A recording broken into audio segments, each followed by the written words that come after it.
মানে তুমি কাকে বিয়ে করবে? আরিশ ওর আব্বুর কথায় ওনাকে উদ্দেশ্য করে সানজিদা খানের দিক তাকিয়ে বলল, আম্মু 7 বছর আগে মৌয়ের সাথে আমার ইসলামিক শরীয়ত মোতাবেক বিয়ে হয়েছিল। সেই মোতাবেক মৌ আমার বউ, আমার অর্ধাঙ্গিনী। আর আমি চলে যেতে আম্মু মৌকে একটা উইল পেপারে সাইন করায়, ডিভোর্স পেপার বলে। কিন্তু সেটা কোনো ডিভোর্স পেপার ছিল না, জীবনবন্দি ছিল। সেখানে লেখা ছিল আমি নিজ ইচ্ছায় জীবনবন্দি দিচ্ছি সাফওয়ান খান ও সানজিদা খানের একমাত্র ছেলে আরিশান আরিশ খান ব্যতীত আমি দ্বিতীয় কোনো পুরুষকে বিবাহ করব না। সেখানে আরও অনেক লেখা ছিল, আমি শুধু মূল পয়েন্টটুকু বললাম। আরিশ এতটুকু বলে ওর মায়ের দিক তাকিয়ে বলল, আরিশ এতটুকু বলে ওর মায়ের দিকে তাকিয়ে বলল, আমি জানি না আম্মু কেন মৌয়ের জীবনবন্দি নিয়ে সেটা কেন ডিভোর্স পেপার বলেছিল। তাই হয়তো অনেকের মনে এই বিষয় নিয়ে দ্বন্দ্ব থাকতে পারে। আর যাদের মনে এই সংশয় আছে তাদেরকে বলা, আমি মৌকে আইনগতভাবে বিয়ে করব। আরিশের উক্ত কথায় মোমেনা খান বললেন। কিন্তু আরিশ বাবা। ওনাকে থামিয়ে আরিশ গম্ভীর কণ্ঠে বলল, দেখো মামুনি, আমি কারো থেকে মতামত চাই না। আমার বউকে আমি আইনগতভাবেও নিজের করতে চাই। আরিশের চেহারায় পরিবর্তন হতে দেখে মাহমুদ খান বিষয়টা সামলে নেওয়ার জন্য বললেন, ঠিক আছে বাবা, তুমি যখন চাইছো আমরা ব্যবস্থা করব। তো আমি সব ব্যবস্থা করেই এসেছি, আর সবার সামনে এই মুহূর্তে আমি মৌকে বিয়ে করব। এই বলে আরিশ আর কারো কোনো কথা না শুনে গলা ছেড়ে জুথিকে ডাকতেই জুথি ফাড়ি গল্প রেখে দুজন দুজনার দিকে তাকিয়ে বলল, এখন আবার ডাকছে কেন? আমি কিভাবে বলবো? তুইও যেখানে আমিও তো সেখানে। আমি যাব না বাবা। মাথা দুদিক নাড়িয়ে।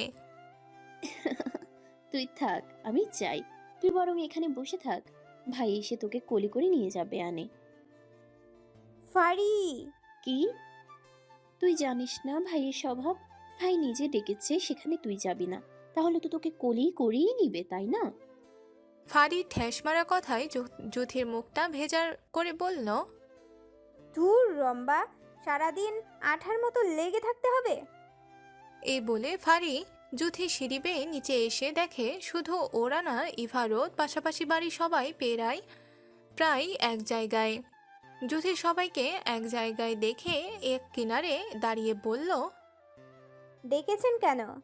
বিয়ে করতে? মানে? কিছু না, এখানে এসে বস। ওর পাশটা দেখে গম্ভীর কণ্ঠে জুথিকে এক জায়গায় তার ঠায় দাঁড়িয়ে থাকতে দেখে আরিশ ধমকে বলল। এখানে বসতে বললাম না? জুথি আরিশের ধমকে হালকা কেঁপে উঠে মিনমিন করে বলল, বসছি তো। অসভ্য লোক সবসময় শুধু ধমকে কথা বলে। জুথি মনে মনে এসব বলে ভেঙচি কাটে আরিশের পাশে বসতে। আরিশ উঠে দাঁড়িয়ে প্যান্টের পকেটে হাত ঢুকিয়ে মাঝারি একটা প্যাকেট বের করে সেটা থেকে ছোট একটা বক্স খুলে দুটো ডায়মন্ডের রিং বের করে জুথির হাতটা নিয়ে অনামিকা আঙুলে একটা রিং পরিয়ে পাশাপাশি প্যাকেট থেকে একটা হীরের বলা বের করে ওর হাতে পরিয়ে দিয়ে বলল, নে, এটা তোর পরীক্ষার গিফট, আর এটা আমার আঙ্গুলে পরিয়ে দে। এই বলে অন্য রিংটা ওর সামনে ধরে। জুথি হাতের রিং ও বালা তা দেখতে দেখতে বলল, পরীক্ষা তো শেষ, এখন গিফট? যাই হোক, আপনাকে ধন্যবাদ। এটা পরিয়ে দে।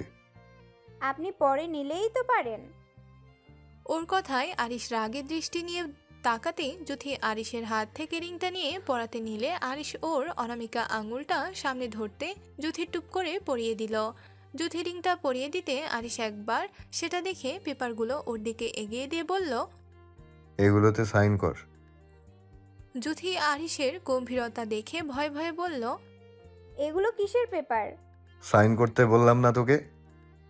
জুথি আরিশের ধমক খেয়ে মাথা নিচু করে বলল, করছি তো। এই বলে প্রথমের একটা পেপারে সাইন করে আরিশের সামনে দিতে আরিশ বলল, তোকে একটাই সাইন করতে বলেছি, সবগুলোতে সাইন কর।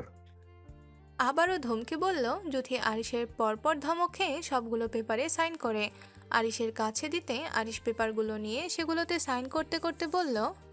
বয়স কত তোর? জুথি আরিশের এমন প্রশ্নে মনে মনে বিরক্ত নিয়ে বলল, আপনি জানেন না? তোর থেকে জানতে চাইছি।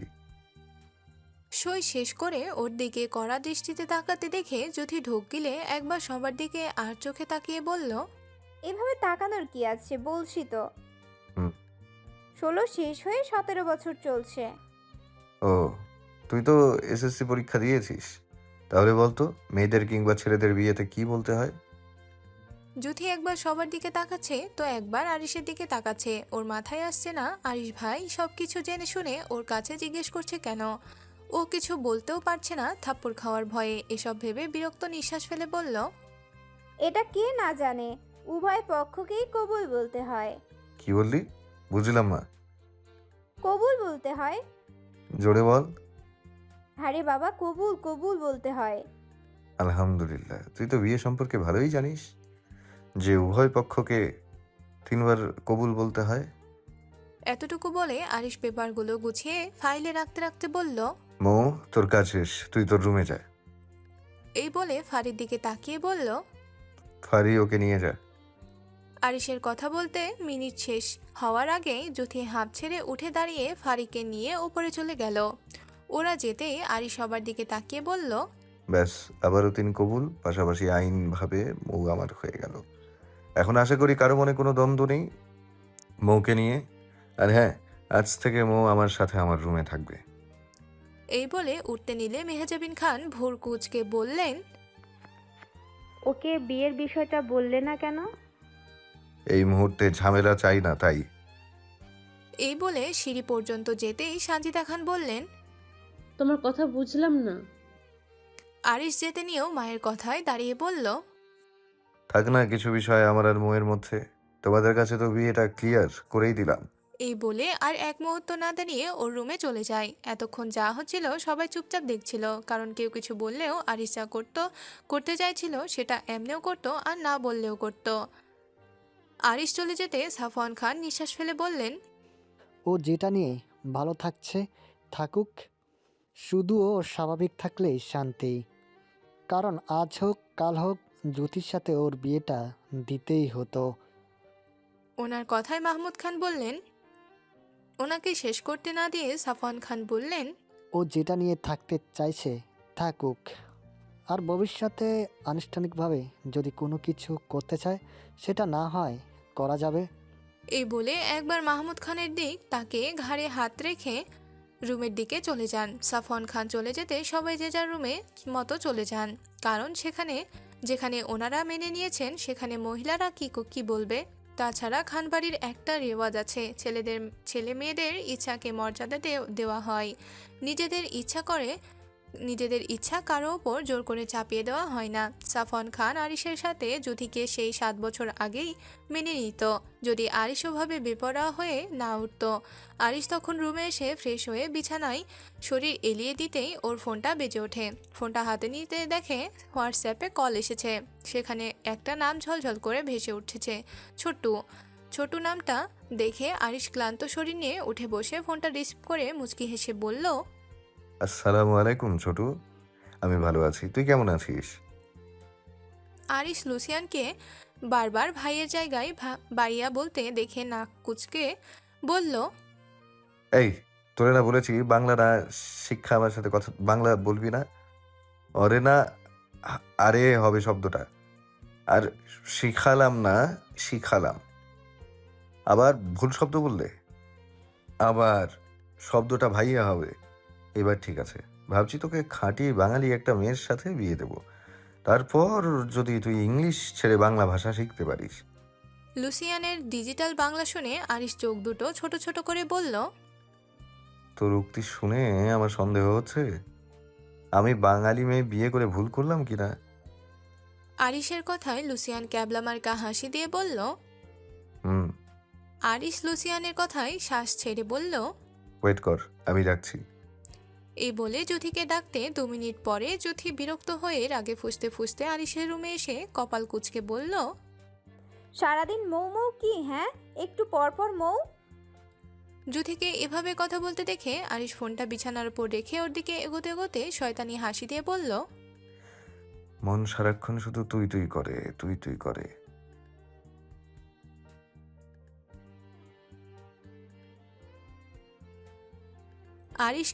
যুথি আরিশকে গান গাইতে দেখে মনে মনে রাগে ফুঁসছে। এই বদলোক সবসময় ওকে ডেকে হয়তো গান নয়তো চুমু আর নয়তো থাপ্পড় এসব করার জন্য। যুথি দাঁতে দাঁত চিপে কোমরে হাত দিয়ে কিছু বলতে নিবে তার আগেই আরিশ জুথিকে ঘুরিয়ে বিছানার উপর ফেলে জুথির ওপর উঠে জুথির হাত দুটো বিছানার সাথে চেপে ধরতেই জুথি আরিশের ভার নিতে না পেরে দম আটকে বলল, আল্লাহ গো, মুই মনে হয় মরেই যামু। এইটা কি? আমার উপর থেকে সরেন। আরিশ জুথিকে চোখ মুখ খিচে কথা বলতে দেখে জুথির কানের লতিতে কামড় দিয়ে ফিসফিস করে বলল, একটু আগে যেভাবে বললি আবার একটু বলতো। ওরে বাবা গো, কানটা আমার শেষ। কানটা ঘাড়ের সাথে চেপে ধরে আরিশ জুথিকে কোনোভাবে কোলের ভিতর আঁকড়ে নিয়ে উন্মুক্ত গলায় যখন চুমু খেতে যাবে তখন বিছানায় রাখা ফোনে লুসিয়ানের ও ভাই ডাক শুনে জুথির থেকে সরে বিছানায় বসে জুথিকেও একটানে ওর পাশে বসিয়ে ফোনটা হাতে নিয়ে বলল, ছোটু ডাকটা দেওয়ার আর টাইম পেল না। মানে?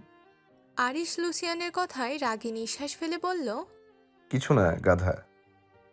ভাই, তুমি আমায় গাধা বললা? বলবো না তো কি করব? তোর বাংলা শুনে আমার মাথা ঘুরছে। লুসিয়ান আরিশের কথায় ক্যাবলামার্কা হাসি দিয়ে বলল। ওই তো একটা হইলেই হইল। তুমি ভাবির কাছে ফোনটা দাও তো।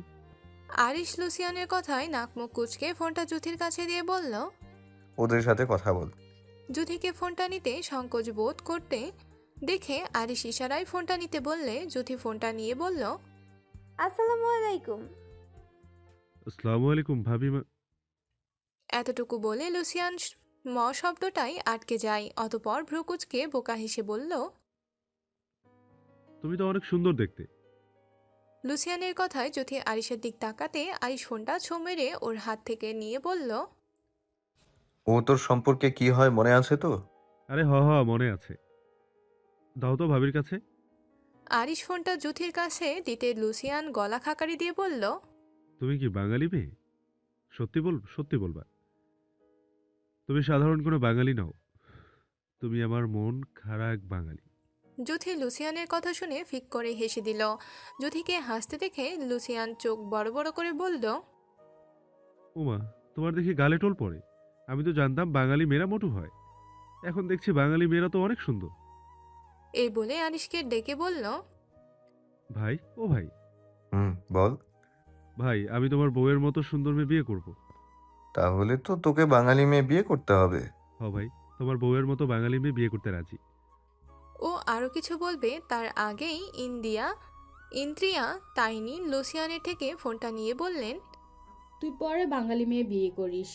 এখন আমি একটু মেয়েটার সাথে কথা বলি। কেমন আছো সোনামা? আলহামদুলিল্লাহ, আপনি কেমন আছেন? ফাইন আম্মু। আমিও তো বলি, ছেলে ছুটি দেশে গেল কেন? মানে? আরে ওনার কথা শেষ করার আগে ওনার স্বামী জিয়ান লুইজি ক্যান্টানার ওনার থেকে ফোনটা নিয়ে মধুকণ্ঠে বললেন, এই যে ছোট মামুনি, হাউ আর ইউ? জি আলহামদুলিল্লাহ। এই বাবাটাকে জিজ্ঞাসা করবে না? জি, আপনি কেমন আছেন? আই এম অলমোস্ট ফাইন ছোট মা। ওনারা ওর সাথে আরও কিছুক্ষণ কথা বলে আরিশের সাথে দু একটা কথা বলে ফোন রাখতে জ্যোতি কৌতূহল নিয়ে বলল, আরিশ ভাই, ওনারা কে? আরিশ জ্যোতির প্রশ্নে ভ্রু কুঁচকে বলল। ওনাদের বিষয় তোকে কেউ বলেনি? জ্যোতি মাথা দুই পাশে নাড়ালো, যার মানে না, তাকে কেউ এ বিষয়ে বলেনি। জ্যোতিকে না করতে দেখে আরিশ বলল, ওনারা আমার মামুনি, বাবাই হন। ওনাদের সাথে আপনার কিভাবে পরিচয় হলো? জ্যোতির এমন প্রশ্নের মনে পড়ে সেই 7 বছর আগের ঘটনার কথা, যখন আরিশ সুইজারল্যান্ড গিয়েছিল। 2 মাসও ঠিক করে পূর্ণ হয়নি। ফ্ল্যাশ। এমন একদিনে রাতের বেলায় আরিশের মনটা বিষণ্ণতায় ঘিরে আরিশকে অস্থির করে তুলছিল। তার মৌকে এক নজর দেখার তৃষ্ণায় আরিশ কোনোভাবেই নিজেকে ঘরবন্দি করে রাখতে পারছিল না। তাই এই মুহূর্তে এই পরিস্থিতি থেকে স্বাভাবিক হওয়ার জন্য প্রকৃতির হাওয়া দরকার। তাই কোনো রকম একটি টি শার্ট গায়ে জড়িয়ে সিগারেট মুখে পুরে বাসা থেকে বের হয়ে একটা নির্জন জঞ্জাটহীন লেকের কাছে গিয়ে বসে পিছন দিক থেকে চুলগুলো মুঠো করে ধরে আকাশের দিকে অশান্তভাবে চেয়ে রইল। এভাবে যে ও কতক্ষণ কলঙ্ক গায়ে জড়ানো চাঁদের দিকে চেয়েছিল, সময়টা হয়তো ওর স্মরণে আসলো না। ওর মনে কোনো অনুভূতিও হলো না। শুধু ফ্যালফ্যাল করে চেয়ে রইল দূরবিহীন ঝলঝল করা গোল চাঁদের দিকে। হঠাৎ ওর কানে কয়েকজন লোকের চাপা কণ্ঠ, পাশাপাশি কারো গোড়ামির আওয়াজ শুনে ভ্রু কুঁচকে আসে ওর। শব্দের উৎস খুঁজতে চাঁদের দিক থেকে চোখ সরাতেই তাতে কেমন একটা ঝাপসা দেখল। এটা তো হওয়ারই কথা। চোখ যদি একদিকে নির্দিষ্টভাবে তাকিয়ে থাকে, পর মুহূর্তে অন্যদিক তাকালে কেমন ঝাপসা লাগবে, এটাই স্বাভাবিক। আরিশ চোখ দুটোতে হাত দিয়ে মুছে স্বাভাবিক করতে শব্দটা যেন ক্রমশই বেড়ে যাচ্ছে। আরিশ এমন শব্দের আশেপাশটা তাকালো, তবে ওর চোখে কিছুই বাজলো না। তাই উঠে দাঁড়িয়ে গম্ভীর কণ্ঠে উচ্চারণ করলো কে শব্দটা। ওর একটা শব্দ শুনে যেন পুরো লোকটা কেমন নিস্তব্ধ হয়ে গেছে। এটা দেখে আরিশ কেমন চোখ দুটো ছোট ছোট করে বাঁকা হাসলো। এমন সময় ওর মাথা বরাবর পিছন থেকে কেউ হকি স্টিক দিয়ে আঘাত করতে যাবে, ঠিক সেই সময়টা আরিশ ব্যাকভাবে হকি স্টিকটা ধরে এক টানে লোকটাকে সামনে এনে ঘাটটা কাত করে বলল, কুত্তার করি জানিয়ে পেছন থেকে আঘাত করা বন্ধ কর, শুয়োরের বাচ্চা। চোখ দুটো রক্ত আভা করে আরিশ হকি স্টিক এতটাই জোরে চেপে ধরেছে যে সামনে থাকা লোকটার হাত কিছুটা বাঁকিয়ে যায়। লোকটার মনে হচ্ছিল আরিশ হকি স্টিক না হাত ছাড়লে হয়তো ওনার হাতটাই ভেঙে যাবে। হলেও তাই। আরিশ হকি স্টিকটা আর একটু বাঁকিয়ে ধরতেই লোকটার হাতটা মুহূর্তে ভেঙে যায়। তারপরেও আরিশ লোকটাকে ছাড়ছে না বলে লোকটা চিৎকার করে বলল, লিওন, নিক, কাম ফাস্ট। লোকটার ডাকে এখানকার কিছু স্থানীয় লোক হাতে হকি স্টিক নিয়ে হাজির হতেই আরিশ বাঁকা হেসে বলল, ও তার মানে তোর পরিকল্পনা মাফিক এমন নির্জন ঝঞ্ঝাটহীন লেকে এসেছিস। আরিশ লোকটার কথায় বেঞ্চটায় বসে শয়তানি হাসি দিয়ে হাঁটুর ওপর ভর দিয়ে বলল, oh really? Then go on. How are you gonna kill me? With a hockey stick or with gun shoot? কেন মারবি আরিশের না আমায়? ভাবমূর্তিমা এই তো দেখে বললি তোদের লোকগুলো কথা না একে শুনলে অপরের আমি দিকে মারা পড়বো। তাকিয়ে একজন বাংলা ভাষায় হু বলল, ইজ জিয়ান I লুইজি don't গ্যান্টানার? understand এইসব the ছাগলের পুত Bangla কি language, ঝামেলা করতে পৃথিবীতে পয়দা হয়? and we did not ওনারা আমার come কিছু হন না। here আপনি to kill you, but someone else. Don't get involved with us, or else you will die too. অর্থাৎ আমি বাংলা ভাষা বুঝি না, আর আমরা এখানে তোকে না অন্য একজনকে মারতে এসেছি। তুই আমাদের সাথে চড়াস না, আর নয়তো তুইও মরবি। লোকটার এমন কথায় আরিশ গর্জে উঠে তেড়ে গিয়ে বলল, কেন মারবি না আমায়? এই তো বললি তোদের কথা না শুনলে আমি মারা পড়বো। লোকটার কলার ধরে 20 বছরের ছেলে আরিশের এমন গর্জে কথা বলা দেখে লোকগুলো কিছুটা ভয় পেয়ে যায়। অতঃপর একে অপরের দিকে তাকিয়ে ইংলিশ বাক্যে বলল, Get to nerve with you, or else the boss will punish us for this. এই বলে চলে যেতে নিলে আরিশ লোকটার কলার পিছন থেকে চেপে ধরে বলল, হু ইজ জিয়ান লুইজি গ্যান্টানার? আরিশ লোকগুলোকে কোনো কথা বলতে না দেখে কলার ছেড়ে নিচ থেকে হকি স্টিকটা হাতে নিতেই লোকগুলো একে অপরকে তাগিদ দিয়ে দৌড়ে পালালো। আরিশ লোকগুলোকে পালাতে দেখে হকি স্টিকটা শব্দ করে মাটিতে ফেলে লোকগুলোর যাওয়ার দিকে তাকিয়ে বলল, এইসব ছাগলের পুত কি ঝামেলা করতে পৃথিবীতে পয়দা হয়? এই বলে বিরক্তির নিঃশ্বাস ফেলে চলে যেতে নিলে ওর মনে পড়ে ওরা কোনো একটা লোককে মারার কথা বলছিল। এটা মনে হতেই আরিশ ঠায় দাঁড়িয়ে পড়ে। অতঃপর আশেপাশটা তাকিয়ে কাউকে দেখতে পেল না। তাই আরও কিছু সামনে আসতেই দেখে একজন লোক মারাত্মকভাবে মাটিতে রক্তাক্ত অবস্থায় গোম রাখছে। মনে হচ্ছে ওনার হাত পা পাশাপাশি মাথা থেকে যেন রক্ত ঝরছে, রক্তের স্রোত নামছে। ওনার পাশেই এক তরুণ জ্ঞানহীনভাবে পড়ে আছে, যাকে দেখে আরিশের মনে হলো বয়স হবে হয়তো 18। আরিশ ওদের রক্তাক্ত অবস্থায় দেখে হাঁটু ভাঁজ করে ওনাদের পাশে বসতেই রক্তাক্ত লোকটার কাপা কণ্ঠ শুনতে পেল, leave my son alone, please don't take this life. Arish স্থির দৃষ্টিতে লোকটার দিকে কিছুক্ষণ তাকিয়ে উঠে দাঁড়িয়ে সিগারেট মুখে পুরে একটা ক্যাব লেক লোকেশন অনুযায়ী বুক করলো। কিছু সময় যেতে ক্যাবটা আসতে আরিশ ক্যাব ড্রাইভারকে সাথে নিয়ে ওনাদের গাড়িতে উঠিয়ে হসপিটালে নিতে বলে চলে আসতে নিলে ড্রাইভার আশ্চর্য নয়নে ইংলিশ বাক্যে বলল, It's strange. If you are the patient, where are you going? ওনারা আমার কিছু হন না, আপনি ওনাদের নিয়ে যান। এই বলে একটা কার্ড বের করে দিয়ে বলল, কার্ডে নাম্বার আছে, ব্যাংকে গিয়ে কল করবেন, আমি বলে দেবো যত টাকা লাগে এখান থেকে নিয়ে যাবেন। ড্রাইভার লোকটা আরিশকে বাংলা বলতে দেখে কিছুটা খুশি হয়ে বলল, আপনি নিশ্চয় বাঙালি। হুম। দেখুন, আমি একা ওনাকে নিয়ে যেতে পারবো না। আপনি যদি সাথে যান তাহলে আমি ওদের নিব, আর নয়তো আমি চলে যাব। আরিশ পড়ল মহা ঝামেলায়। একে তো এসব পথ একদমই পছন্দ না, কারোর সাথে আদিক্ষেতা করা, এর ওপর লোকটার বাড়াবাড়ি, তাই বিরক্তি নিয়ে বলল, ওকে, চলেন। 3 দিন 3 রাত পর জ্ঞান ফিরল তরুণ ছেলেটির।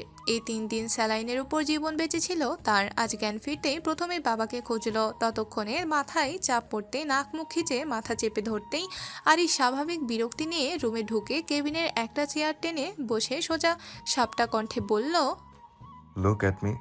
কেমন লাগছে তোমার এখন? লুক অ্যাট শব্দটা শুনে মাথা চেপে ধরে পাশে তাকালো, তবে বাংলা ভাষায় বলা কথাটুকু সম্পূর্ণ বুঝল না। তরুণটিকে কেমন চোখে তাকাতে দেখে আরিশ বলল, ইউ আন্ডারস্ট্যান্ড বেঙ্গলি? আরিশের কথায় তরুণ ছেলেটি মাথা দুদিক নাড়িয়ে বুঝালো সে এই ভাষা বোঝে না। অতপর মুখে বলল, আই আন্ডারস্ট্যান্ড সামহাট। আরিশ ছেলেটার কথায় ইংলিশ বাক্যে বলল। কেমন লাগছে এখন তোমার? আরিশের কথায় ছেলেটি মাথা চেপে ধরে ইংলিশ বাক্যে বলল, একদমই দুর্বল লাগছে, মাথা ঝিমঝিম করছে দাদা ভাই। আরিশ ছেলেটার সভ্য শান্ত ব্যবহার দেখে কুচকানো কপাল স্বাভাবিক করে বলল, how old are you and what is your name? Lucian, 18 years old.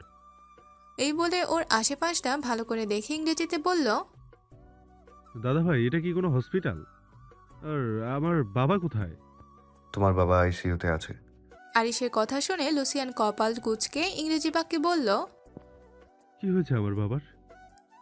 Arish লুসিয়ানকে উত্তেজিত হতে দেখে গম্ভীর কণ্ঠে বলল, তোমার বাবা কোমায় আছেন। আরিশের কথা শুনে লুসিয়ান কিছু বলবেই এমন সময় ইন্দ্রিয়া তাইনিন তাড়াহুড়ো করে কেবিনে ঢুকে ছেলেকে জড়িয়ে ধরে হাউমাউ করে কান্না করে ইংরেজি বাক্যে বলল, তোমার জ্ঞান ফিরেছে বাবা? আল্লাহ অনেক মহান, আমার কোলে আমার হীরাকে ফিরিয়ে দিয়েছে।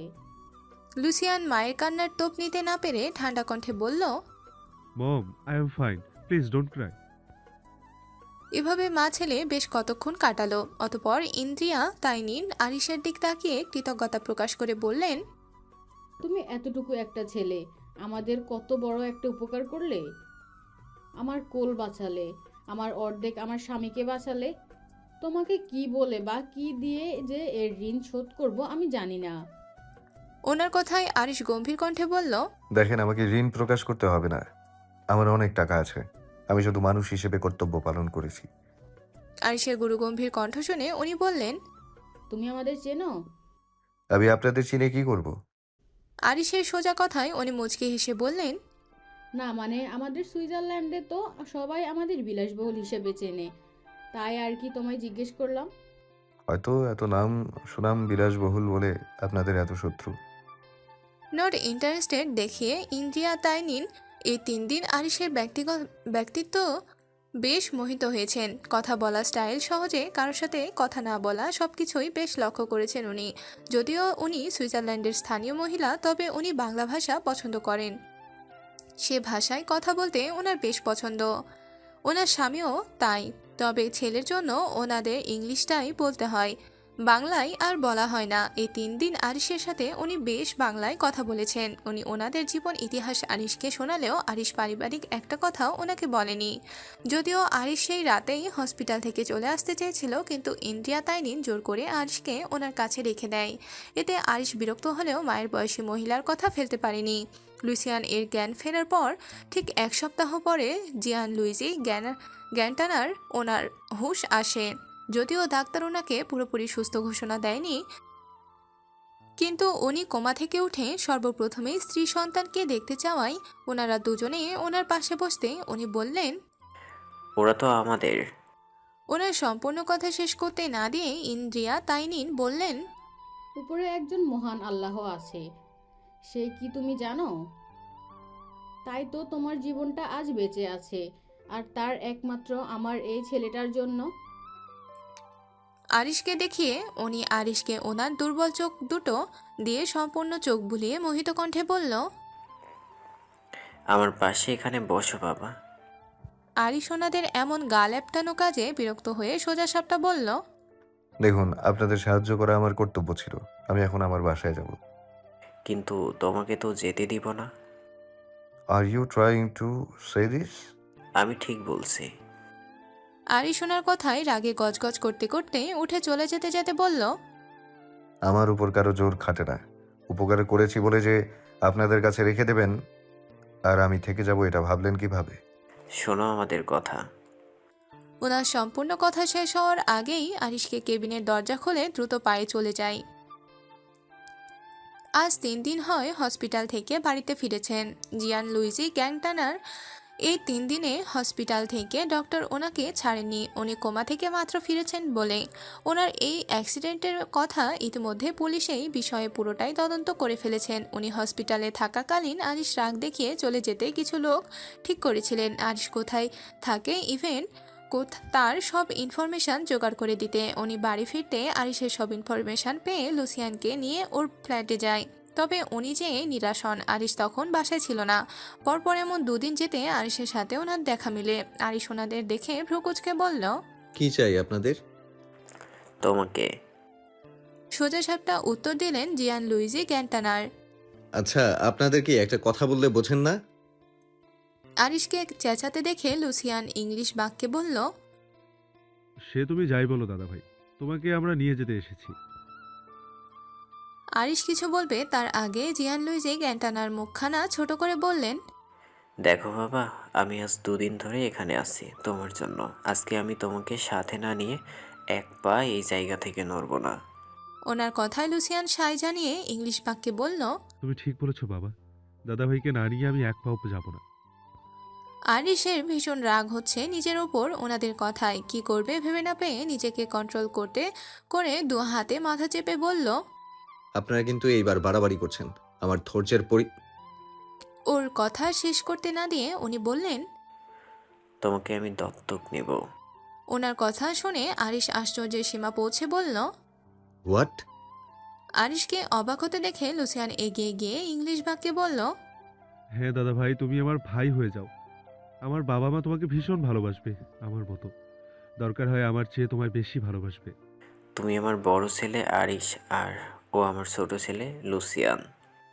আরিশ এদের অতিরিক্ত পাগলামি করতে দেখে বোঝানোর জন্য বলল, দেখুন, আমার মা বাবা, আমার একটা পরিবার আছে। সেখানে আপনি আমাকে আমি তো বলিনি তুমি তোমার ফ্যামিলির কাছে যেতে পারবে না। তোমার যখন ইচ্ছা তুমি যাবে, কিন্তু তুমি এখানে যতদিন থাকবে আমার ছেলে হয়ে আমার বাসায়। আমি তো বলিনি তুমি তোমার ফ্যামিলির কাছে যেতে পারবে না। তোমার যখন ইচ্ছা তুমি যাবে, কিন্তু তুমি এখানে যতদিন থাকবে আমার ছেলে হয়ে আমার বাসায় থাকবে, ব্যাস। এই বলে সোফায় বসে পড়লেন। আরিশ এদের ভাবসাব দেখে বুঝতে পারে এরা ওকে না নিয়ে এক পা জায়গাও নড়বে না। তাই অনেক ভেবে সিদ্ধান্ত নেয় আরিশ ওদের সাথে যাবে। আরিশ মেনে নিয়েছে ও দেখে ওনারা দুজন আরিশকে জড়িয়ে ধরে কি করবে বুঝতে পারছিলেন না। আরিশ ওদের বাড়ি দ্য গ্যান্টানার এস্টেট এসেছে আজ 2 মাস শেষ হতে চলল। এই 2 মাসে আরিশ এই 3 জনকে নতুনভাবে চিনেছে। একটা বাহিরের মানুষকে কিভাবে আপন করতে হয় এদেরকে দেখেছে। আপন ছেলে না হয়েও যে মানুষের থেকে এমন ভালোবাসা পাওয়া যায় এদেরকে না দেখলে বোঝা যেত না। কে বলবে এদের এত টাকা জায়গা বাড়ি গাড়ি, তারপরও কিভাবে ওকে আপন করে নিল। তবে আরিশ এখানে থাকছে ঠিকই, কিন্তু আজ অবধি ওনাদের সাথে অ্যাডজাস্ট করতে পারেনি। হয়তো ওর গম্ভীরতার কারণে। এই বাড়িতে থাকলেও ওর সব যাবতীয় খরচ ও নিজেই করত। এতে ওনারা আরিশকে জোর করতে পারতেন না। আরিশ চলে যেতে পারে সেই জন্য। ওনারা আরিশের সাথে বাড়তি কথা বলতে পারতেন না আরিশের স্বভাবের জন্য। কারণ ওর এক কথার ওপর ওনারা 2 কথা বললেই ও চেঁচামেচি করে বাড়ি থেকে বেরিয়ে আসতে চাইতো।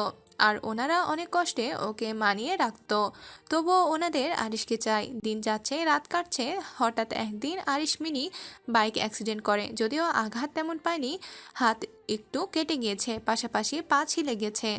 আরিশের অ্যাক্সিডেন্টের কথা ওনাদের কানে যেতে সবাই কেমন অস্থির হয়ে পাগল ভেসে ছুটে এসেছিলেন আরিশকে হারানোর ভয়ে। ততক্ষণে আরিশ নিজেই হসপিটালে গিয়ে হাত কাটা জায়গায় সেলাই ও পায়ে ব্যান্ডেজ করিয়ে নেয়। ডক্টর ওষুধ লিখে দিতে ততক্ষণে ওনারা হসপিটালে এসে অস্থির হয়ে আরিশকে দেখতে দেখতে ইন্দ্রিয় তাইনিন কান্নাজড়িত কণ্ঠে বলল, আমার সোনা বাবা, আমার হীরা, তুমি ঠিক আছে? আল্লাহ তোমার দরবারে শুক্রিয়া। আরিশকে বাড়ি নিয়ে এসে ইন্দ্রিয়া তাইনিন ওকে খাইয়ে দেওয়া যত্ন করা, সব সময় মায়ের মতো পাশে থাকা, পাশাপাশি জিয়ান লুইজের জ্ঞান টানার ওর প্রতি দৃঢ়তা দেখে সেদিন আরিশ সত্যিই অবাক হয়েছিল। মানুষ কিভাবে এতটা নিঃস্বার্থ ভালোবাসতে পারে। কঠিন মনোভাবের আরিশও সেদিন ওনাদের প্রতি দুর্বল হয়েছিল, ওনাদের প্রতি ভালোবাসা অনুভব করেছিল। সেদিন প্রথমবারের মতো জিয়ান লুইজি জ্ঞানটানারকে বাবাই বলে ডাক দিয়েছিল, যেটা শুনে উনি চোখের পানি ছেড়ে দিয়ে আরিশকে জড়িয়ে ধরে বললেন, কি বললে বাবা? আবার বলো। বাবাই, তুমি আমার বাবাই? এই বলে ইন্দিয়া তাইনিন এর দিকে তাকিয়ে বলল। তুমি আমার মামুনি? আরিশের মাত্র দুটো ডাকে ওনাদের মুখের অভিব্যক্তি দেখে বোঝা যাচ্ছিল ওনারা আকাশ সমান খুশি হয়েছিল। ওনাদের এত খুশি হতে দেখে আরিশ মনে মনে হেসে বলল, জন্ম না দিলেও যে বাবা মা হওয়া যায় এটা তোমরা প্রমাণ করে দিলে। ওর এসব ভাবার মধ্যে লুসিয়ান গাল বাঁকিয়ে মেয়েদের মতো করে বলল, হোয়েন দেয়ার বাবাই এন্ড মামুনি, হুয়ে মাই দাদা ভাই। তুই তো আমার ছোট ভাই। আরিশ এটা বলতে লুসিয়ান ও ওনাদের মতো আরিশকে জড়িয়ে ধরে বলল, yes, we are one happy family. সেই থেকেই ওনাদের সাথে আরিশের পথ চলা শুরু হয়। আর সেই থেকেই কেটে গেল 7-8টা বছর। বর্তমান আরিশ তার মৌকে সবটা খুলে বলল, কিভাবে তাদের সাথে ও সম্পর্কটা এতটা মজবুত, এতটা ভালোবাসার হলো। আর নয়তো কারো কোটি কোটি টাকার সম্পত্তি নিজের ছেলের সাথে অন্য কারো জন্য ভাগ করে সমান সমান। হ্যাঁ, জিয়ান লুইজির জ্ঞানটানার লুসিয়ান আর আরিশের নামে ওনার সমস্ত সম্পত্তি লিখে দিয়েছেন। যদিও আরিশ এই বিষয়টা শুনে অনেক রিয়াক্ট করেছিল, কিন্তু সে কিছুতেই ওনার থেকে কিছু নিতে রাজি নয়। তাছাড়া এত টাকা দিয়ে কি হবে? ওর নিজের টাকা ওর নামে রাখা, ওর বাবার টাকা, এখন আবার ওনাদের এত সম্পত্তির অর্ধেক, কি সব কিছুই কেমন যেন ছন্নছাড়া। আরিশ সম্পত্তির বিষয়টা এড়িয়ে যাচ্ছে দেখে জিয়ান লুইজির জ্ঞানটানার আপাতত সবটা নিজেই ম্যানেজ করছে। যদি উনি জানতেন আরিশ এটা শোনার পর এমনভাবেই রিয়াক্ট করবে, তবুও ওনার সমান সমান দিতে চায়, এত বেশি লুসিয়ানেরই মতো ছিল। আরিশকে সবটা বলে থেমে যেতে দেখে জুথি মিনমিন কণ্ঠে বলল, ইস, আপনার মতো আমাকেও যদি এমন কেউ ভালোবাসতো। আরিশ জুথির কথায় ভ্রুকুচকে বলল, তোকে এর থেকেও কেউ মারাত্মকভাবে ভালোবাসে। জুথি আরিশের কথায় তেমন পাত্তা না দিয়ে পেটে দুহাত ধরা চেপে ধরে বলল, ভীষণ খিদে পেয়েছে, সবাই হয়তো খেয়েও নিয়েছে, আমি এখন যাই। ওকে দুজনের খাবার রুমে নিয়ে আয়। মানে দুজনের খাবার আনতে যাব কেন? আরিশ জুথির কথা শুনে বাঁকা হেসে ওর দিকে এগোতে নিলে জুথি লাফ দিয়ে উঠে দাঁড়িয়ে তাড়াহুড়ো করে বলল, বুঝতে পেরেছি, আপনার জন্য আনতে বলছেন। চিন্তা করবেন না, আমি আপনার জন্য নিয়ে আসছি, দরকার হলে আপনাকে খাইয়েও দিব। এই বলে আর না দাঁড়িয়ে দৌড়ে রুম থেকে বেরিয়ে গেল। জুথি যেভাবে রুম থেকে বেরিয়ে গিয়েছিল ঠিক একইভাবে খাবার প্লেট হাতে নিয়ে রুমে ঢুকতে হাঁপাতে হাঁপাতে বলল, এই যে খাবার নিয়ে এসেছি। খাইয়ে দে। পারবো না, নিজেরটা নিজে খান। দিবি না? আরিশকে কেমনভাবে ওর দিকে এগোতে দেখে বোকা হেসে বলল, দেব তো। বলে টেবিলের উপর খাবারটা রেখে ইচ্ছা না থাকা সত্ত্বেও আরিশকে খাইয়ে দেয়, নিজেও খেয়ে নেয়। খাবার শেষ হলে জুথি প্লেট ঘুচিয়ে রাখতে যেতে নিলে আরিশ জুথির পেট বা হাতে পেঁচিয়ে উড়ুর উপর বসিয়ে ঘাড়ে মুখ গুজে বলল, মৌ, আজকের রাতটা আমায় দিবি প্লিজ? বিশ্বাস কর, তোকে একটু ব্যথা দেব না। নিজেকে দাঁত চেপে কন্ট্রোল করব। শুধু আজকের রাতটা তোকে বুকের মধ্যে নিয়ে ঘুমাতে চাই। ঠিক যেমন লতা গাছকে পেঁচায় নিজেকে বাঁচাতে, ঠিক তেমনি আমিও তোকে বুকে নিয়ে মানসিক শান্তিটুকু পেতে চাই। জুথি আরিশের এমন কাজে আরিশকে ঠেলে সরাতে চেয়ে বলল, ছাড়ুন আমাকে, এগুলো রাখতে হবে। প্রয়োজন নেই, আমার কাছে থাকো। আরিশের এমন গা কাঁপানো কথায় শুধু শোনা গেল জুথির ঘন ঘন ফেলা নিঃশ্বাস। জুথির শরীর ক্রমশে কাঁপছে দেখে আরিশ জুথিকে ছেড়ে দিয়ে রাগ বিরক্তি দুইটা মিলিয়ে বলল, আমার সামনে একদম কাঁপাকাঁপি করবি না, বিরক্ত লাগে এতে আমার। এই বলে বিছানার উপর বসে গায়ের শার্ট খুলতে খুলতে বলল, গিয়ে প্লেটগুলো রেখে সোজা রুমে আসবি। জুথিকে এক জায়গায় নিচের দিকে তাকিয়ে দাঁড়িয়ে থাকতে দেখে ভ্রুকুচকে বলল, কথা কানে যায়নি? জুথি আরিশের কথায় প্লেটগুলো নিয়ে রুম থেকে বেরিয়ে রাফিদের রুমের সামনে পর্যন্ত আসতেই রাফিদ ওর রুম থেকে বেরোচ্ছিল। তখন জুথিকে প্লেট হাতে যেতে দেখে জুথির হাতটা ধরে বলল, কোথায় থাকো তুমি? দুদিন ধরে তোমার কোনো দেখাই মেলে না। জুথি রাফিদের ধরে রাখা হাতটা ছাড়াতে চেয়ে বলল, আমি তো বাড়িতেই ছিলাম। আমি তো রাফিদের সম্পূর্ণ কথা শেষ হওয়ার আগে ফারিও নিজ থেকে মাত্র এসেছিল রুমে যাবে বলে। মাঝপথে রাফিদ জুথিকে হাত ধরে অবস্থায় দাঁড়িয়ে থাকতে দেখে একটু জোরেই বলল, রাদিফ ভাই, তুমি ওর হাত ধরেছো কেন? তোকে বলতে হবে? জুথি আরিশের রুমের দিকে তাকিয়ে ভয়ার্ত কণ্ঠে বলল, আমার হাত ছাড়ো রাফিদ ভাই। তোমার সাথে আমার কথা আছে। রুমের বাইরেও ওদের কথার শব্দ পেয়ে আরিশ ভ্রু কুঁচকে রুম থেকে বেরিয়ে এসে দেখে রাফিদ জুথির হাত ধরে দাঁড়িয়ে আছে। এটা দেখে আরিশ হাত দুটো মুষ্টিবদ্ধ করে দাঁতে দাঁত চেপে জুথির দিকে এগিয়ে যেতে যেতে বলল, ওর হাত ছাড়। রাফিদকে হাত না ছেড়ে জেদ ধরে দাঁড়িয়ে থাকতে দেখে আরিশ জুথির হাত থেকে এটো প্লেটটা মেঝেতে আছাড় মারতেই প্লেটটা ভেঙে চৌচির হয়ে যায়। অতঃপর আরিশ রাফিদের টি শার্টের কলার চেপে ধরে দাঁতে দাঁত চেপে কিছু বলবে, তখনই জুথি আরিশকে হিংস্র হতে দেখে রাফিদের থেকে ওর হাতটা ছাড়িয়ে আরিশকে থামানোর জন্য পেট জড়িয়ে বলল, থামুন, এমন করছেন কেন? ওর সাহস হলো কি করে তোর হাত ধরার?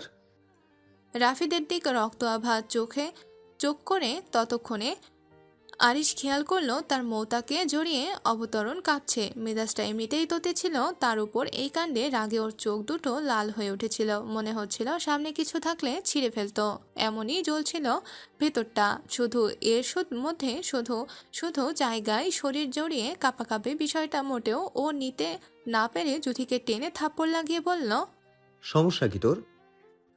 জুথি আরিশের হাতে থাপ্পড় খেয়ে ফুপিয়ে কেঁদে বলল, আমার ভয় করছে তো আপনাকে। ফারি, এই নেকার বাচ্চাকে আমার সামনে থেকে যেতে বল, আর নয়তো কি করব আমি নিজেও জানি না। ফারি আরিশের কথায় জুথিকে টেনে নিয়ে যেতে চাইলে জুথি ফুপিয়ে কাঁদতে কাঁদতে বলল, আমি যাব না, রাফিদ ভাই কি বলে আমি শুনবো। ব্যাস, জুথির এতটুকু কথায় আরিশের সহ্য সীমার বাহিরে গেল। তেড়ে এসে জুথির চুলের মুঠি পিছন থেকে ধরে ওর কাছে এনে অন্য হাত দ্বারা গাল চেপে ধরে রুক্ষ কণ্ঠে বলল, অবাধ্য জিনিস আমার কখনোই পছন্দ ছিল না, কিন্তু তুই সেটা পছন্দ করতে বাধ্য করেছিস। এই বলে জুথিকে কোলে তুলে রুমের দিকে যেতে যেতে ফারিকে বলল, ফারি, মেঝেটা পরিষ্কার করে দিস। আরিশ জুথিকে বিছানার ওপর রেখে দরজাটা বন্ধ করে ওর কাছে এসে ওকে কাছে এনে বাহু চেপে বলল, সুস্থ আছিস? ভালো লাগছে না? জুথি ফুপিয়ে কাঁদছে। মৌ, আমার সামনে এইভাবে কাঁদবি না, আমি নিতে পারি না তোর চোখের ওর সম্পূর্ণ কথা শেষ হতে জুথি আরিশকে জোরে কান্না করে দিয়ে বলল, মা, মাঝে মাঝে আপনি এমন হয়ে যান, তখন ভীষণ ভয় লাগে তো আপনাকে।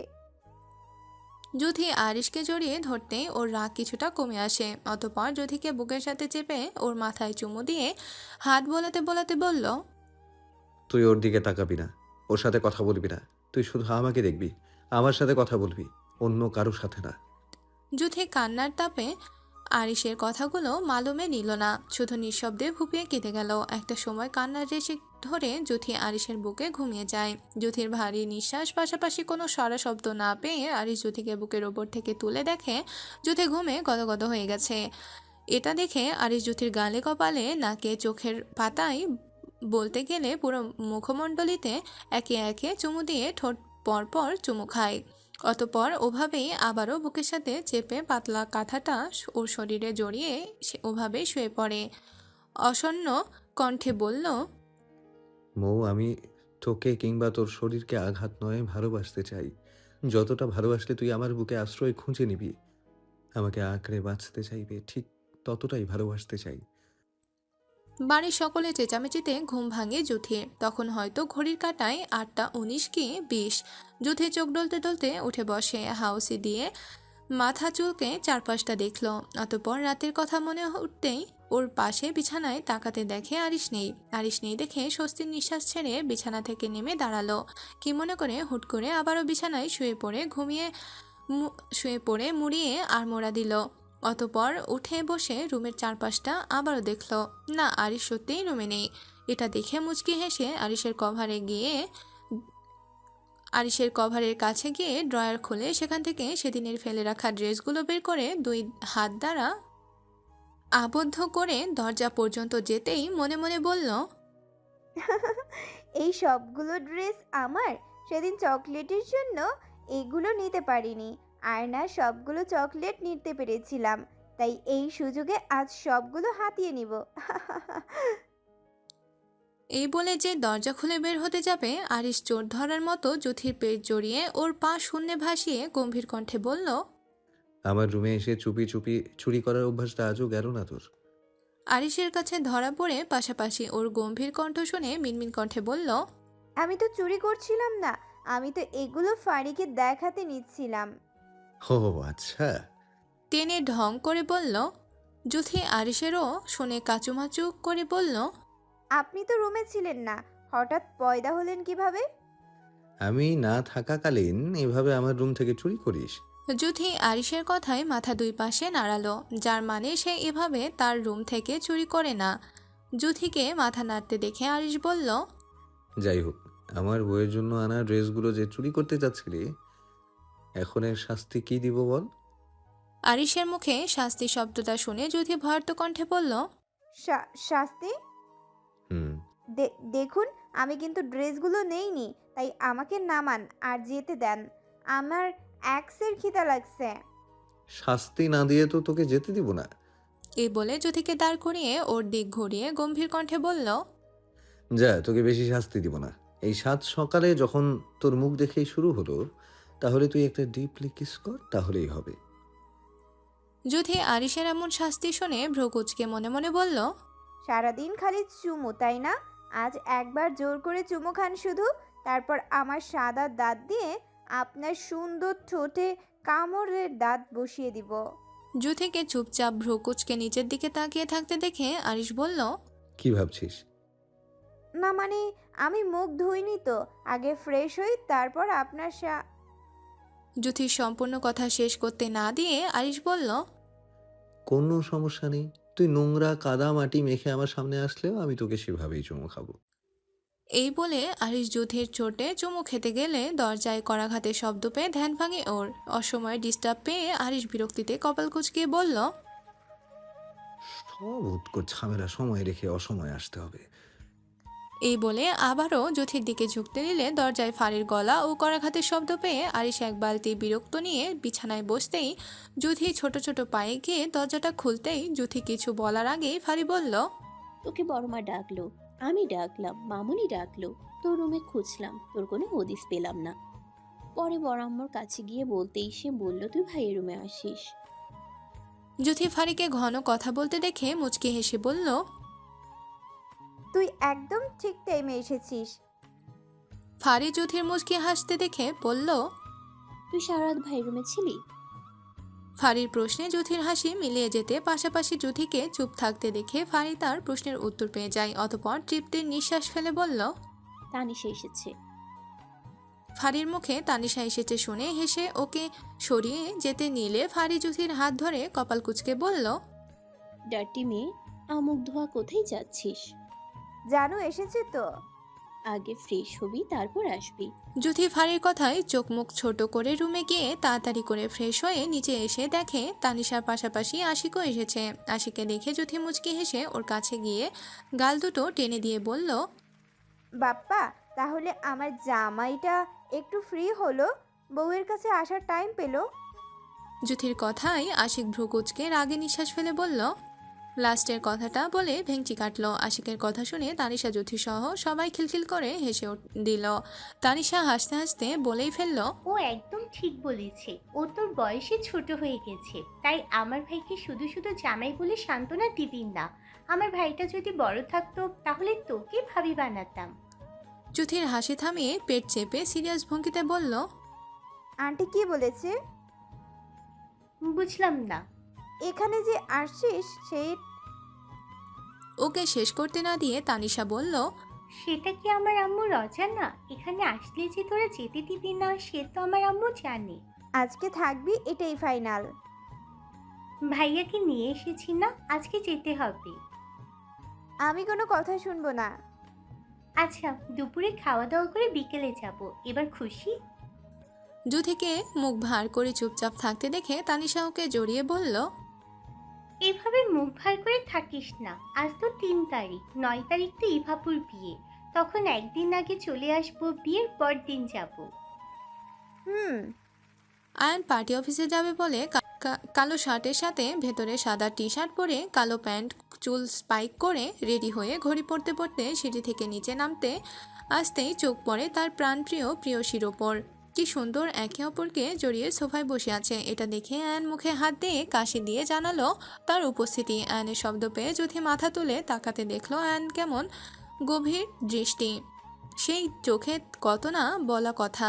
আয়নকে এক দৃষ্টিতে তানিশার দিকে তাকিয়ে থাকতে দেখে যুথি কিছু বলবে তখন হঠাৎ করে বলতে গিয়েও থেমে যায়। ভ্রুকুচকে একবার আয়নের দিকে তাকাচ্ছে তো একবার তানিশার দিকে। আয়ন ফেল করে তানিশার দিকে তাকালেও তানিশা নিজের মেঝেতে দিকে স্থির দৃষ্টি করে রেখেছে। যুথি এটা দেখে মাথা চুলকে কিছুক্ষণ দেখলো, অতপর মুচকি হেসে চট করে বলল, আয়ান ভাই, তুমি যেটা চাচ্ছ সেটাই হবে। যুথির কথায় আয়ান তানিশার দিক থেকে দৃষ্টি সরিয়ে না বোঝার মতো করে ভ্রুকুচকে বলল, কি বললি বনু? তোমাকে আলাদাভাবে বলবো। এই বলে আর চোখে একবার তানিশার দিক তাকিয়ে আয়ান যুথির ভাবসাব দেখে যুথি কি বলবে মুহূর্তেই বুঝে যায়। অতপর ফিক করে হেসে দিয়ে বলল, তোর বসতে লেট হয়ে গেছে বনু। সে আগেই খান বাড়ির বউ হিসেবে সিলেক্ট হয়ে গেছে। এই বলে শার্টের হাতা ব্লাড করতে করতে তানিশার গা ঘেঁষে বসলো ওর পাশে। আয়ান তানিশার পাশে বসতেই তানিশা উঠে অন্য পাশে বসতে নিলে আয়ান ওর হাতটা চেপে ধরতেই পাশে বসিয়ে চাপা কণ্ঠে বলল, সমস্যা কি? ভালো লাগছে না? দেখুন আপনি। সেদিন তো তোমাকে বললাম যা দেখার একেবারেই দেখব। এতে যদি তোমার তর নাশ হয় তাহলে চলো তোমাকে প্রাইভেসি দিই। আপনি। তানিশার কথা সম্পূর্ণ করতে না দিয়ে যুথি মাথা চুলকে একটু জোরে নিঃশ্বাস ফেলে বলল, আয়ান ভাই, আমি তোমার কথা বুঝতে পারিনি। ওদের কথার মধ্যে আরিশ সিঁড়ি বেয়ে নিচে এসে খাবার টেবিলের দিকে যেতে যেতে বলল, ওসব তোর মোটা মাথায় ঢুকবে না, তুই বরং আমাকে খেতে দে। যুথি আরিশের কথায় ভেঙচি কেটে বলল, আসছে, খেতে দে। কেন, ওখানে কি বড় আম্মু, মেজো আম্মু, মা নেই যে আমাকে খাবার দিতে হবে? যুথির কথায় আয়ান একবার আরিশের দিকে আর চোখে তাকিয়ে মাথা চুলকে গলার ভিতর কথা আটকে বলল, সকাল সকাল মার খেতে না চাইলে ভাই যেটা খেতে চায় খাবারটা দিয়ে আয়। যুথি আয়ানের কথায় মুখ ফুলিয়ে উঠে দাঁড়ালো আরিশকে খাবার দেওয়ার জন্য। যুথি টেবিল পর্যন্ত যেতে যেতে রাগে ফুঁসতে ফুঁসতে মনে মনে বলল, এই ব্যাটা শুধু সব সময় মৌ মৌ করবে, যেখানে যাই মৌকে লাগবে, অসহ্য একটা।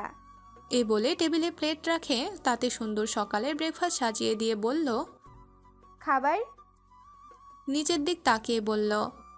আরিশের প্লেটটা ওর কাছে নিয়ে পরোটা ছিঁড়তে ছিঁড়তে বলল, কাছে আয়। যুথিকে চুপচাপ ঠাই জায়গায় দাঁড়িয়ে থাকতে দেখে আরিশ ওর দিকে তাকিয়ে বলল, কি বললাম শুনতে পাসনি? যুথি ছোট ছোট পায়ে আরিশের পাশে একটা চেয়ারে বসতে নিলে আরিশ ওকে কাছে টেনে উড়ুর ওপর বসিয়ে পরোটার টুকরো মুখের সামনে ধরে বলল, হা কর। আরিশ যুথির মুখে খাবার তুলে দিতে যুথি ছলছল নয়নে তাকিয়ে ছোট করে হা করে আরিশের খাবারটা ওর মুখে পুড়ে নেয়। যুথি খাবারটা মুখে নিতে চোখের পানি ছেড়ে আরিশের গলা জড়িয়ে হাউমাউ করে কান্না করে বলল, কেন এত মায়া বাড়াচ্ছেন আবারও দূরে চলে যেতে? আরিশ যুথিকে হঠাৎ এভাবে হাউমাউ কান্না করতে দেখে আশপাশটা একবার তাকালো। যুথির এমন হঠাৎ কান্নায় আয়ান, তানিশা সহ সবাই অবাক হয়ে ওর দিকে তাকাতেই আরিশ খাবারটা ওভাবেই টেবিলের উপর রেখে যুথিকে কোলে নিয়ে ওর রুমে যেতে যেতে সানজিদা খানকে বলল, আম্মু কষ্ট করে খাবারটা রুমে পাঠাও। এই বলে উঠে আসলো। তখন যুথি একই রকম আরিশের গলা জড়িয়ে কান্না করছে। আরিশ যুথিকে কোলে নিয়ে রুমে যাওয়ার সময় রাফিদও রুম থেকে বের হচ্ছিল। তখন যুথিকে আরিশের গলা জড়িয়ে থাকতে দেখে ভ্রুকুচকে তাকায়। হঠাৎ তার মনে হলো তার বুকের বাঁ পাশটায় ভীষণ ব্যথা হচ্ছে। রাফিদ তখনই ডান হাতটা বুকের বাঁ পাশে চেপে রেখে নিচের দিকে তাকিয়ে চোখ দুটো বন্ধ করে ঘন ঘন নিঃশ্বাস নিতে লাগলো। তার এমনটা মনে হচ্ছে তার রুহটা বের হয়ে যাচ্ছে। তার এই মুহূর্তে অনেক কষ্ট হচ্ছে, কেমন দম আটকে আসছে। রাফিদ এভাবে শ্বাস নেওয়ার মধ্যে বন্ধ চোখ দুটো থেকে টপ টপ দুফোঁটা পানি গড়িয়ে মেঝেতে পড়ল। পানি জাতীয় কিছু অনুভব করতে রাফিদ দুটো চোখ খুলে ডান হাত দিয়ে মুখে হাত দিতেই দেখলো সত্যি এটা পানি। সে কখন কান্না করেছে কিনা তার জানা নেই। রাফিদের গলা আটকে আসছে, ঢোক গিলতেও কেমন কষ্ট হচ্ছে। রাফিদ আর নিতে পারলো না, আর না পারলো দাঁড়িয়ে থাকতে। টপ করে দরজার সামনে বসে টপ টপ করে চোখের জল ফেলতে লাগলো।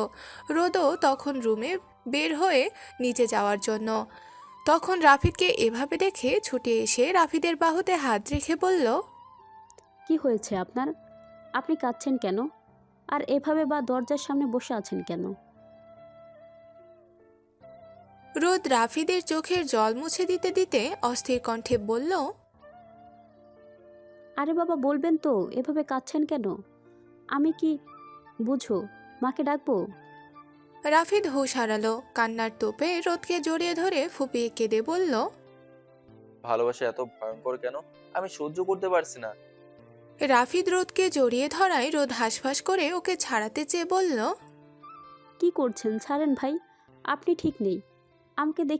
আপনাকে দেখে কেমন লাগছে? রাফিদ রোদকে ওভাবে জড়িয়ে ধরে চোখ দুটো বন্ধ অবস্থায় বলল, হ্যাঁ হ্যাঁ, আমি ঠিক নেই। কষ্ট হচ্ছে আমার, বুকে ব্যথা হচ্ছে, মনে হচ্ছে যখন তখন হার্ট ব্রেক করতে পারে। রোদ রাফিদের কথার আগা মাথা না পেয়ে ওকে জোর করে ওর থেকে ছাড়াতে চেয়ে রাফিদের বুক বরাবর হাত দুটো দিয়ে ঠেলল। তবে রাফিদ ওর ওপর পুরো ভর করায় রোদ ওকে ওর থেকে সরাতে পারল না। রোদ এমন অবস্থায় কি করবে বুঝতে না পেরে হাঁসফাঁস করে বলল, আপনি যেভাবে ধরে রাখছেন আমার তো শ্বাস নিতে কষ্ট হচ্ছে। থাক না, এভাবে একটু থাকো। কিন্তু ওর সম্পূর্ণ কথা শেষ হওয়ার আগেই ফারিও নিচ থেকে ওপরে আসছিল। ওপরে এমন দৃশ্য দেখে হা হয়ে তাকালো। কথাই আছে না, যেখানে কান ফাঁস সেখানেই সর্বনাশ। রোদেরও হলো তাই। ফারি একটু জোরেই চিৎকার করে বলল, কি হয়েছে রাদিফ ভাইয়ের? ভাই এভাবে দরজার সামনে বসে আছে কেন? রোদ কি বলবে কিছুই ভেবে পাচ্ছে না। ততক্ষণে ফারির গলার আওয়াজ পেয়ে সানজিদা খান সহ আয়ান, তানিশা, লিমা খান ছুটে ওপরে আসেন। লিমা খান উপরে এসে এমন দৃশ্য দেখে দৌড়ে গিয়ে রোদের দিকে রাফিদকে জোর করে ছাড়িয়ে ওনার বুকে নিয়ে বললেন, আমার বাবা, আমার সোনা, এভাবে কাঁদছো কেন তুমি? এভাবে মেঝেতে বসে আছো কেন? রোদ রাফিদের থেকে ছাড়া পেয়ে উঠে দাঁড়িয়ে জোরে জোরে নিঃশ্বাস ফেলল।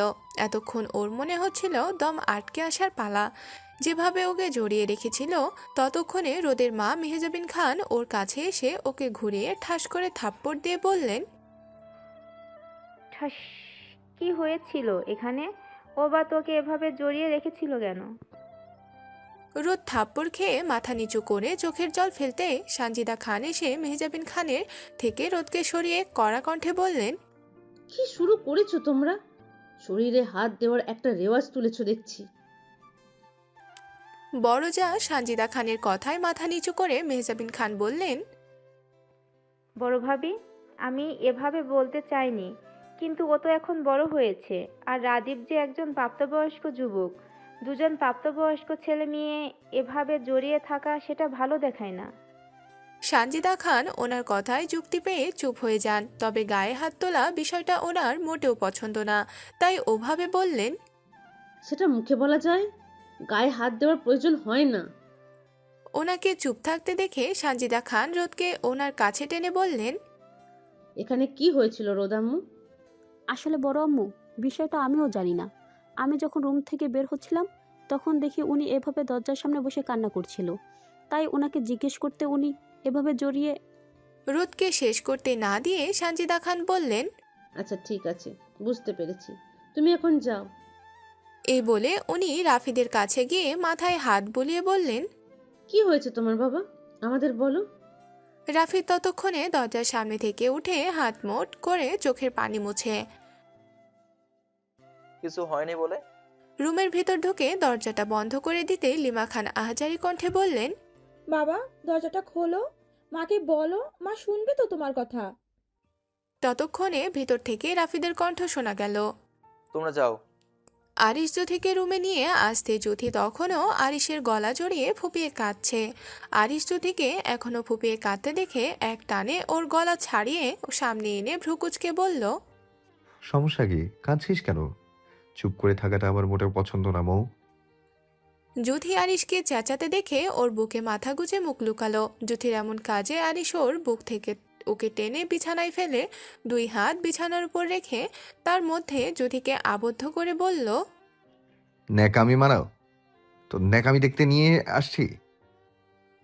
জ্যোতি আরিশের দু হাতে বিছানার উপর আবদ্ধ থাকা অবস্থায় নড়াচড়া করার চেষ্টা করে মিনমিন কণ্ঠে বলল, ভালোবাসেন আমায়? জ্যোতির এমন প্রশ্নে আরিশ রাগে নিঃশ্বাস ফেলে। বিরক্ত হয়ে ওর থেকে সরে এসে গম্ভীর কণ্ঠে বলল, তোকে ভালোবাসতে যাব কেন? আরিশ জ্যোতির ওপর থেকে সরে আসতে জ্যোতি বিছানায় উঠে বসে চোখের পানি মুছে ফুপিয়ে বলল, ঠিকই বলেছেন, আপনি কেন আমায় ভালোবাসতে যাবেন? এতটুকু বলে থেমে আবারও ফোপাতে ফোপাতে বলল, ভালোবাসা যদি এতটাই সহজ হতো তাহলে প্রতিটা ভালোবাসাই পূর্ণতা পেত। জ্যোতি এতটুকু বলে তাচ্ছিল্যের হাসি দিয়ে আবারও বলল, আরিশ ভাই, আপনি যদি আমাকে ভালোই বাসতেন তাহলে সেই দিন সবার চোখের কাঁটা বানিয়ে রেখে চলে যেতে পারতেন না। তোকে কে বললো আমি তোকে ভালোবাসি? এটা তোর সম্পূর্ণ ভুল ধারণা। জ্যোতি আরিশের পরপর ভালোবাসি না শব্দটা শুনে বিছানা থেকে উঠে দাঁড়িয়ে কান্নারত চোখ নিয়ে বলল, ধন্যবাদ আরিশ ভাই, আমি আপনার মুখ থেকে এটাই শুনতে চেয়েছিলাম। এই বলে দুফোঁটা চোখের পানি ফেলে সেখান থেকে প্রস্থান করে আরিশ জ্যোতিকে চলে যেতে দেখে মুখ বাঁকা হাসি ফুটিয়ে বিড়বিড় করে বলল, বোকা মৌচাক, তোর প্রতিটা কদম, প্রতিটা নিঃশ্বাস, প্রতিটা পদক্ষেপ আমার দেখানো ইশারাতেই হবে, তবে সেটা তোর আয়ত্তের বাইরে। এই বলে বিছানায় শুয়ে চোখের ওপর হাত দিয়ে পায়ের ওপর পা তুলে নির্দ্বিধায় শুয়ে রইল। যদিও সে চাইল তার মৌকে আটকাতে পারত, তবে রেখে দেয়নি। নিচে তানিশা এসেছে বলে এই বিষয়টা তার মাথায় ছিল। মেয়েটা এই বাড়িতে ওর জন্য এসেছে, এখন যদি ওকে এভাবে ওর কাছে রেখে দেয় তাহলে মেয়েটা তো চলে যাবে। তাই আর জোর করেনি। তাছাড়া ওর কাছে থাকলে এই মেয়ে ফ্যাট কান্না করত, যেটা ওর একদমই সহ্য হতো না। রাফি তখন দরজা আটকে রুমে আসতেই কিছু জিনিসপত্র মেঝেতে আছাড় মেরে ভেঙে ফেলে নিজেকে স্বাভাবিক করতে। তার কিছুতেই ওই দৃশ্যটা মেনে নেওয়া পসিবল ছিল না। যতবার ওই জিনিসটা চোখের সামনে ভেসে উঠছে ততবার মন চাইছে সব কিছু ভেঙে ঘুরিয়ে দিতে। রাফিদ এসব ভাবতে ভাবতে বিছানায় বসে ওর চুলের মুঠি চেপে ধরে বলল, না না, যদি আমার থেকে আলাদা হতে পারে না, আমি তো ওকে ভালোবাসি, তাহলে জ্যোতি কেন আর? এতটুকু বলে থেমে যায় ও। হঠাৎ ওর ভাবনার এমনটা হয়। যদি ইচ্ছে করে হয়তো আরিশের গলা জড়িত হয়নি, আরিশ হয়তো আবার ওকে হার্ট করেছে, তাই হয়তো বাধ্য হয়ে জড়িত ধরেছে। এসব ভেবে রাফিদ নিজেকে সান্ত্বনা দিয়ে রুম থেকে বের হয়। অফিস যাওয়ার জন্য সময় তার নিয়ম মেনে কেটে গেছে 3টে দিন। জ্যোতির সাথে সেদিনের পর আর রাফিদ আরিশের দেখা হয়নি। আরিশ সকাল হতে বেরোতেও রাত 12টা নাগাদ কিংবা 12:30 নাগাদ বাড়ি ফিরত।